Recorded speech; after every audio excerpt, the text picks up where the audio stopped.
Maintenant, la blessure de la maltraitance. Alors, cette blessure, souvent on a du mal à se reconnaître dedans, tellement la maltraitance est naturelle et la maltraitance est vécue quasiment constamment. Si on regarde comment on se comporte avec soi-même, on est hyper maltraitant. On est dans un monde, il faut toujours être dans la compétition, être le meilleur, il faut toujours être fort, il faut toujours être meilleur que les autres, etc., etc., etc. Pas besoin que je disserte plus là-dessus, vous le savez aussi bien que moi-même. Donc on est tout le temps dans la maltraitance. Avec nos enfants, nous sommes tous dans la maltraitance. Alors, bien évidemment, on peut dire à quel endroit on parle de maltraitance, mais c'est dans la relation. Regardez comment on se parle, comment on agit les uns vis-à-vis des autres, comment il y a aussi peu de compassion, de coopération.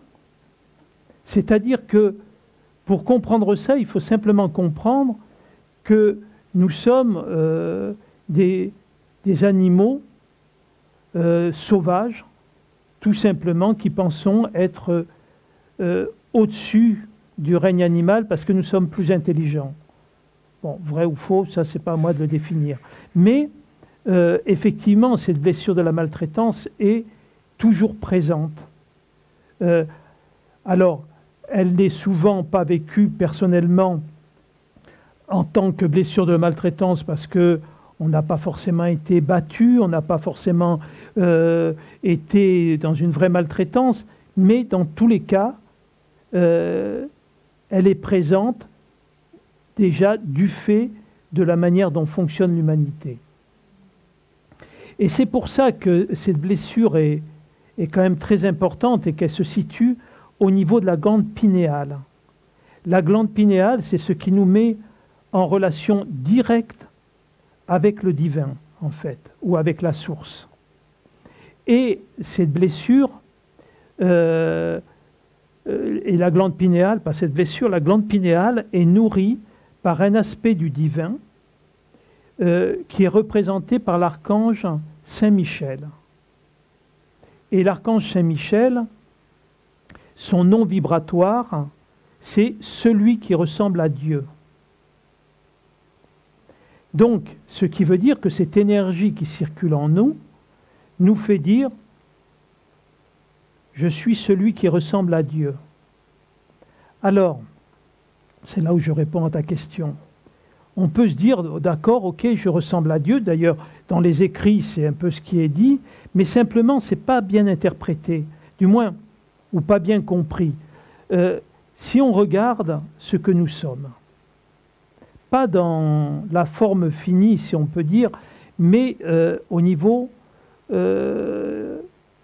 microscopique. Nous sommes constitués globalement de, je crois, 7 trillions de cellules. Ça représente, je ne sais plus combien de milliards et de milliards et de milliards. D'accord ? Alors,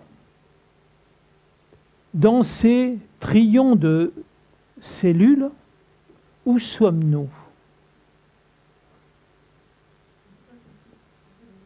Dans toutes ces cellules séparées, hein, on est bien d'accord, les cellules, il y a un espace entre elles. On est constitué de ces 7 trillions de cellules. Où est le je ou le moi là-dedans?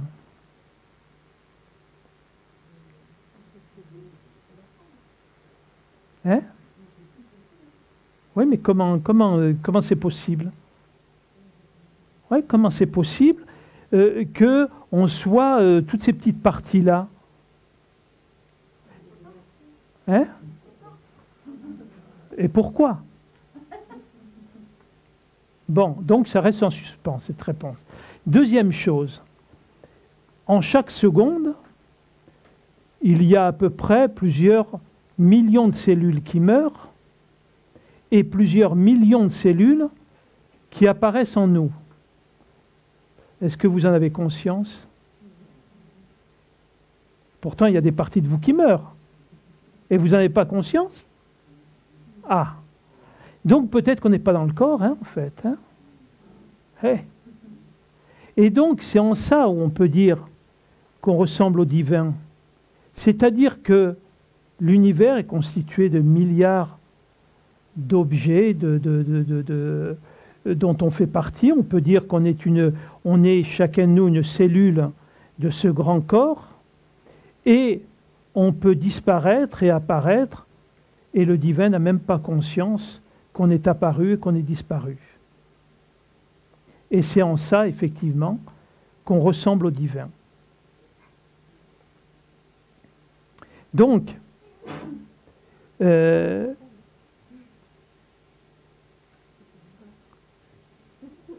oui, tout à fait. Ça nous défocalise un petit peu. C'est, on est là, on passe, ça ne change rien à l'univers, ça ne change rien au monde, et pourtant, c'est essentiel qu'on soit là quand même. Sur de la maltraitance, c'est celui qui ressemble à Dieu. Je suis celui qui ressemble à Dieu. D'accord?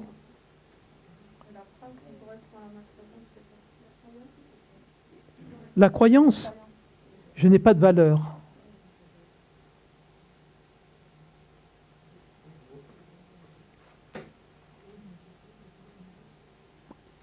Donc on peut faire appel à l'archange Saint-Michel. Complètement. Donc par rapport à cette blessure, effectivement... Et donc on fait quelque chose là.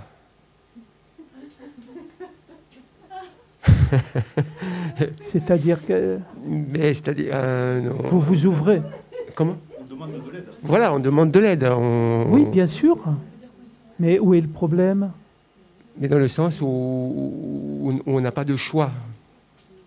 Oui, d'accord, mais ne pas avoir de choix ne veut pas dire ne pas vivre. Vous respirez. Ouais. Vous respirez normalement. Ouais. Quand vous allez chez le boulanger, vous vous mettez pas devant la porte en attendant de dire il va comprendre que j'ai besoin de pain, il va m'amener du pain. Vous lui demandez du pain. Il faut vivre normalement. Ouais. C'est-à-dire que quand je dis que vous n'avez rien à faire, ça veut dire qu'il n'y a pas cette volonté pour obtenir quelque chose. Demander de l'aide, vous ouvrir, c'est complètement normal. Il n'y a pas de problématique. On ne parle pas d'être un bonze qui est comme un arbre qui ne bouge pas. Il faut vivre naturellement.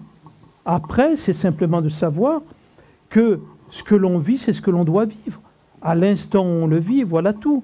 Et on observe en étant uniquement dans son axe intérieur, on voit que les choses se déroulent complètement naturellement et normalement, sans que la volonté humaine ait besoin d'interférer dedans. Mais d'abord, il faut l'expérimenter.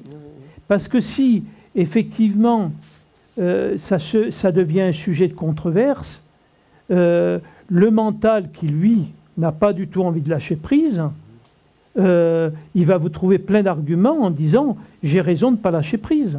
Tout à fait, c'est ça la difficulté. Qu'est-ce qui provient de notre mental et qu'est-ce qui est dans le laisser-faire finalement Le laisser-faire, voilà. C'est qu'il n'y a pas de pensée. Ouais.